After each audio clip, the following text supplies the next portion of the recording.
মাই god, মনে হচ্ছে accident হয়েছে, একটু সামনে গিয়ে দেখি।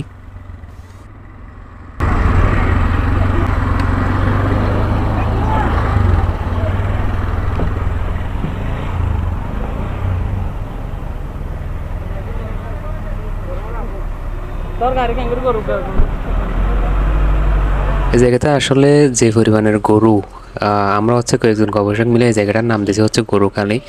যারা শুনছেন আমার কাছ থেকে তারা জানেন গরুখালী এই জায়গাটার নাম আমরা দিয়েছি, যদিও এটার সুন্দর একটা নাম আছে, কিন্তু তবুও গরুখালী বলবো। কারণ এখানে হচ্ছে গরুগুলো রাস্তার মাঝখানেই দাঁড়ায় থাকে, তাদের হচ্ছে যে পরিমাণের পাওয়ার, মানে গরুগুলোর ক্ষমতা হচ্ছে যে পরিমাণ, মানে যখন যে টাইমেই আসেন, বিশেষ করে যদি রাতের বেলা সকালবেলায় যদি আসেন, মানে একদম রাস্তার মাঝখানেই হচ্ছে সবগুলো গরু হচ্ছে রাস্তার মাঝখানেই থাকবে।